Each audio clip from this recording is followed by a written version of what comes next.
चलिए सभी लोग आ गए। अभी हम कुछ देर पहले उत्तर प्रदेश के जितने भी वन्य विहार था उसको आपके सामने डिस्कस किए और उसमें बताएं कि कौन कौन से आपको याद रखना है। और इसके साथ ही अभी हम डिस्कस करेंगे उत्तर प्रदेश के जितने भी पक्षी विहार हैं। आज जो है पक्षी विहार को जो भी है वो पहले से ही लिख दिए हैं ताकि आपको कम समय लगे, क्योंकि अभी उत्तर प्रदेश के मुझे पार्क भी पढ़ाना है। तो जैसा कि ऊपर लिखा हुआ है उत्तर प्रदेश के पक्षी विहार, बोर्ड पे इसलिए लिख दिए पहले से क्योंकि आपका एग्ज़ाम जो है 26 और 27 जून को है और आपका पास समय का जो है ना किल्लत है, क्योंकि आपको कम समय में ज़्यादा से ज़्यादा फैक्ट देंगे। क्योंकि हो सकता है कि आपको अगर हम बोर्ड पे लिखेंगे पहले लिखते आपके सामने तो हो सकता है कि क्लास जो है थोड़ा सा लंबा और होता, लेकिन आपको पास आपके समय का सदुपयोग करते हुए आप वीडियो के एग्ज़ाम को क्या करें, पास कर जाएं। इसी के लिए उत्तर प्रदेश के पक्षी विहार को हम मैप पे पहले लोकेट कर दिए हैं और इसके सामने साथ ही जितने भी इसके संबंधित जो फैक्ट होगा वह आपके सामने डिस्कस कर देंगे। जैसा कि सबसे पहले मैंने बात किया आपका कन्नौज से चलते हैं। उत्तर प्रदेश का जो सबसे बड़ा पक्षी विहार जो है वह कन्नौज में है और इस पक्षी विहार का नाम जो है वह लाख बहोसी पक्षी विहार है। तो आप ध्यान रखिएगा कि कन्नौज में जो है वह लाख बहोसी पक्षी विहार, तो यहाँ पे लिखिए आप कि यूपी का सबसे बड़ा पक्षी विहार है, यानी उत्तर प्रदेश का सबसे बड़ा पक्षी विहार। हम 2-3 बार इसलिए बार बार आपको इस चीज़ को दोहरा रहे हैं ताकि आपको माइंड में क्या हो जाए, यहीं पे सेट हो जाए। उसको बता देंगे कि आप रिवीजन कहाँ से कर लेंगे। तो कन्नौज में मैंने बात किया उत्तर प्रदेश का सबसे बड़ा पक्षी विहार जिसका नाम है लाख बहोसी पक्षी विहार, और जब सबसे बड़ा है तो इसका क्षेत्रफल भी कभी पूछ लिया जाएगा तो क्षेत्रफल याद रखेगा, यह 80 वर्ग किलोमीटर क्षेत्र में फैला होगा। ठीक है। उसके बाद दूसरा नंबर मैंने बात किया आपका अलीगंज नहीं, अलीगढ़ है, सॉरी, अलीगढ़। तो अलीगढ़ में जो है वह उत्तर प्रदेश का सबसे छोटा पक्षी विहार है जिसका नाम है आपका शेखा। यहाँ पे शेखा पक्षी विहार या शेखा अली पक्षी विहार भी ध्यान देगा, कहीं कहीं बन जाता है। तो अलीगढ़ में जो है वह आपका शेखा पक्षी विहार, और ये इसके क्षेत्रफल की अगर बात करेंगे तो यह 0.25 वर्ग किलोमीटर क्षेत्र में फैला हुआ है। यानी जो सबसे उत्तर प्रदेश का सबसे छोटा पक्षी विहार जो है जो अलीगढ़ में है उसका क्षेत्रफल जो है वह 0.25 वर्ग किलोमीटर है। तीसरा में मैंने बात किया आगरा की बात करें तो आगरा में जो है वह आपका है सूर्य सरोवर पक्षी विहार है। तो आगरा में ध्यान रखिएगा कि आगरा में जो पक्षी विहार है उसका नाम सूर्य सरोवर पक्षी विहार है। इसमें से इस पक्षी विहार में से कुछ का नाम जो है वह चेंज किया गया है, उस बदले हुए नाम को भी बता देंगे, इसके पुराने नाम को भी साथ में आज हम बताते चलेंगे। तो अभी तक आपने कन्नौज देखा, उसके बाद अलीगढ़ देखा, उसके बाद क्या देखा, आगरा देखा। अब चौथा नंबर पे आ जाइए सीधे कुंडा यानी प्रतापगढ़ के पास पड़ता है। तो प्रतापगढ़ कुंडा में जो है वह आपका है बेतवा पक्षी विहार। बेतवा पक्षी विहार जो है ये पुराना नाम था, इसका नाम चेंज कर दिया गया और इसका नाम हो गया डॉक्टर भीम राव अंबेडकर पक्षी विहार।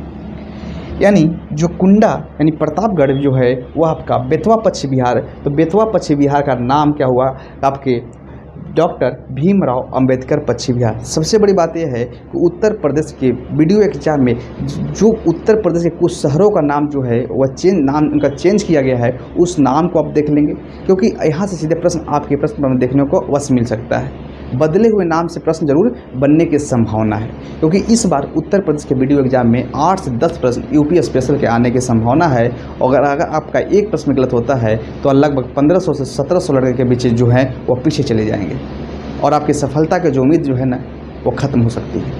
इसलिए आपके पास गोल्डन चांस भी है, इस गोल्डन चांस को आप अपने हाथ से जाने न दें। कहा भी गया है कि अंत भला तो जग भला। कुछ लोग क्या करते हैं, शुरुआती पढ़ाई जो है वह बहुत अच्छे ढंग से करते हैं और लास्ट आते आते क्या करते हैं, हो तो जाएगा, सब तो पढ़ लिए, और वही क्या करते हैं, वह असफलता का शिकार होते हैं। तो ध्यान रखिएगा कि अंतिम समय में हम उत्तर प्रदेश के वही टॉपिक लेकर आपके सामने आए हैं। आप देखे होंगे कल से मेरा पढ़ाने का जो ट्रेंड जो है वह चेंज हो चुका है।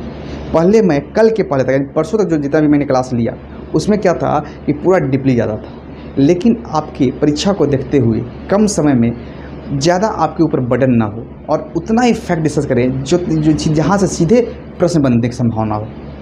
अब देख लीजिएगा आप, उत्तर प्रदेश के वन्य विहार, उत्तर प्रदेश के पश्चिमी बिहार और हो सकता है कि अभी कुछ देर बाद उत्तर प्रदेश के आपके जितने भी जो पार्क हैं उस पार्क को भी क्लास यहीं पे आज ले लेंगे।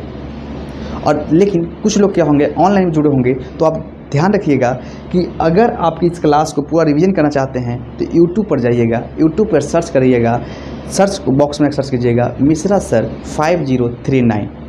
क्या करेंगे? मिश्रा सर 5039। इस यूट्यूब चैनल पे क्या है, हम जितने भी उत्तर प्रदेश स्पेशल क्लास हो रहे हैं उसको वहाँ पे अपलोड कर दिया गया है।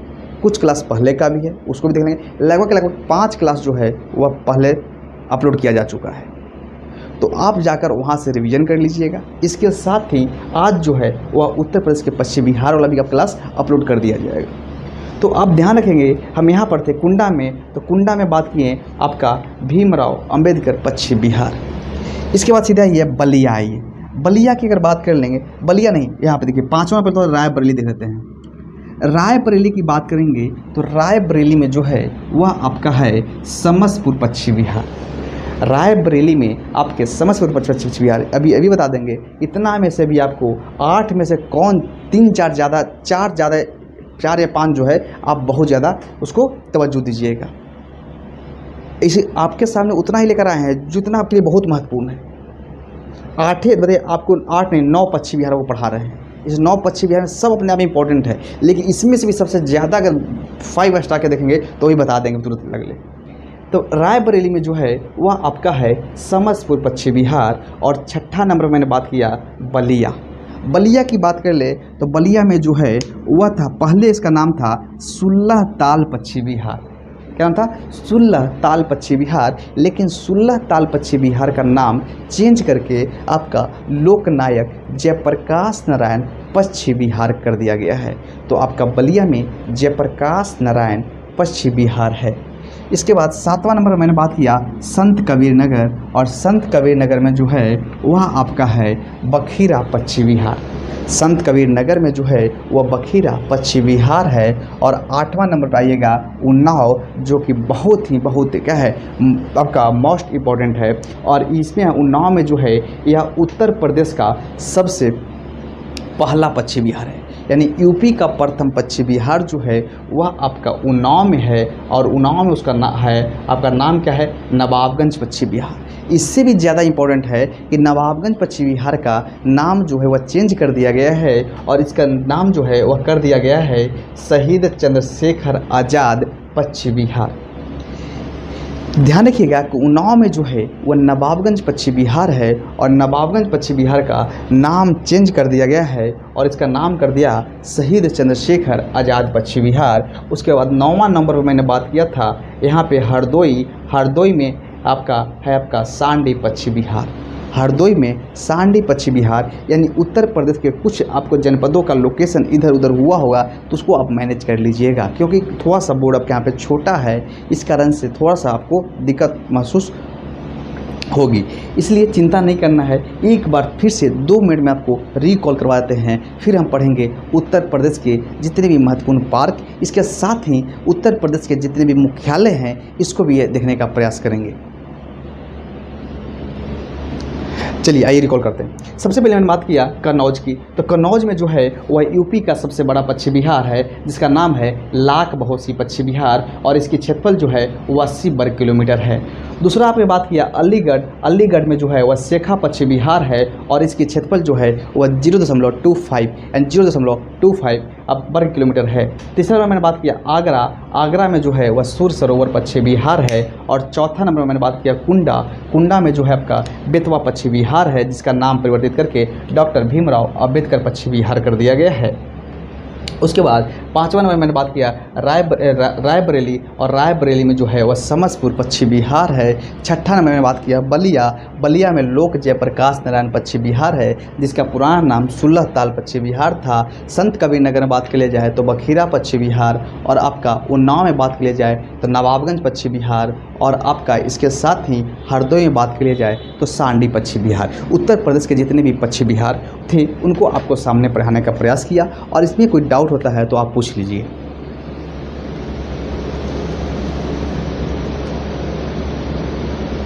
नहीं, उत्तर प्रदेश की जनसंख्या, उत्तरी प्रदेश से कृषि आप खुद से कर लीजिएगा, ठीक है ना। उत्तर प्रदेश की जनसंख्या, उत्तर प्रदेश से कृषि, उत्तर प्रदेश के जितने जनपदों का नाम परिवर्तित कर दिया गया है, ये सब फैक्ट है, वह आप वहाँ से डिस्कस कर लेंगे। आपके सामने वही टॉपिक हम लेकर आ रहे हैं यूपी स्पेशल का, जहाँ से यूपी स्पेशल का है। यूपी की जनसंख्या पढ़ाने का मेरे पास टाइम नहीं है, इसलिए यूपी की जनसंख्या, यहाँ तक कि यूपी की जनसंख्या जब आप पढ़ेंगे तो उसके साथ ही आप भारत की जनसंख्या को दो साथ में देख लीजिएगा। दोनों को क्या करिएगा, एक दूसरे के पूरक बना कर पढ़ लीजिएगा। इधर आप लिख लीजिए, तरीका बताते हैं।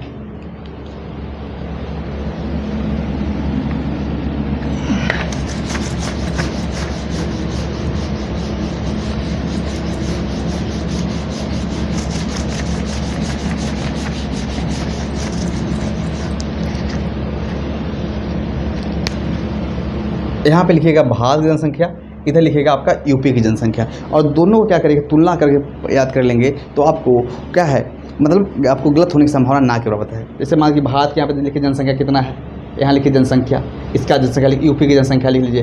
फिर यहाँ लिखिए यूपी का लिंग, भारत के लिंगानुपात, तो फिर यहाँ देखिए यूपी का लिंगानुपात। फिर यहाँ देखिए भारत की साक्षरता दर, तो यहाँ पे यूपी का साक्षरता दर। भारत का क्षेत्रफल में कौन सा प्रथम, द्वितीय और तृतीय स्थान पे है, तो यहाँ पे यूपी का लिखा है। यूपी का कौन सा जनपद क्षेत्रफल में प्रथम स्थान, द्वितीय स्थान, तृतीय स्थान पर है, ये सब आप देख लेंगे, ठीक है। यूपी की करंट जो है वह लगभग 4 से 3 क्वेश्चन के आसपास यूपी करंट बनने की संभावना इस बार है, 3 से 4 क्वेश्चन यूपी करंट से।